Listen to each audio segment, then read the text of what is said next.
Bait strategies for wild fishing.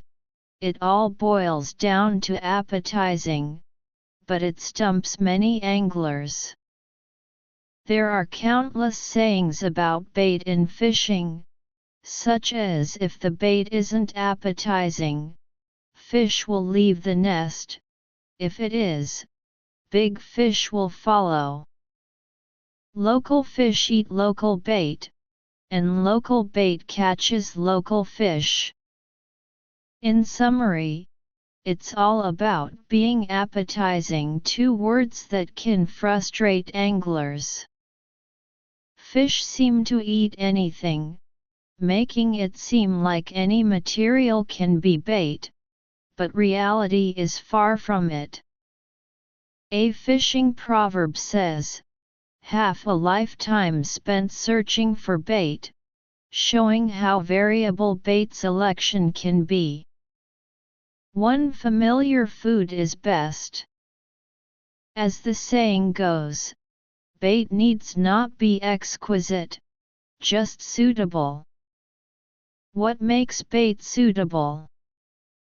The principle is simple: fish are timid, alert, and cautious, showing no wariness toward familiar food. Identifying such bait is the biggest challenge in fishing. Take commercial baits. What works in one spot fails in another, varying completely across water bodies and regions.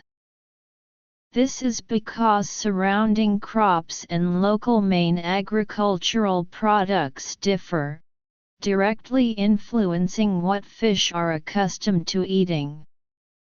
Hence, crucian carp baits may use corn or rice as the main ingredient. That's why in black pit fishing, anglers desperately seek original pond pellets. Familiarity breeds selective feeding. When choosing bait, observe the crops around lakes/reservoirs and note the main ingredients in homemade or commercial baits. Selective feeding is mysterious and sometimes unpredictable. Viewed from a human perspective, it's understandable. Different climates and water resources across northern/southern China lead to different crops, making some regions rice-loving and others noodle-loving. Similarly, childhood flavors or unique local foods reflect human selective preferences. 2. Feeding habits change with seasons. Fish have different food needs at various growth stages and seasons. Growth stage preferences are regular. Like humans, fish prefer meat when young and vegetarian diets as adults. This stems from growth requirements. For example, small crucian carp favor fishy baits, while large ones prefer light, grain-based baits. Plain rice grains often only attract large crucians.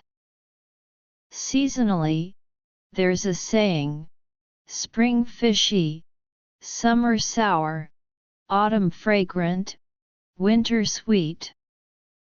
Low temperatures drive fish to seek high-calorie food for survival. 3. Inferior bait, fewer bites. Wild fishing requires nesting, and nest bait is generally less refined than hook bait. Do fish prefer nest bait or hook bait? It's hard to say. Fish tend to eat familiar food, so even superior hook bait may lose to common nest bait. Another saying: unconventional bait struggles to attract fish. Despite selective feeding, some baits are universally loved. Sweet potatoes for carp, unrivaled effect. Broad bean powder for crucian carp. The more you fish, the happier you get. Small rice grains. Target crucian carp, and grass carp. Pellet feed. Ideal for farmed fish ponds. Fresh corn. The king of vegetarian baits for grass carp and carp. Broad bean powder. The king of vegetarian baits for crucian carp. As the saying goes, catch more or less by skill, get bites or not by bait. Don't fetishize bait, experiment to find patterns. Remember, growth stages, water temperature, and water bodies all shape feeding preferences.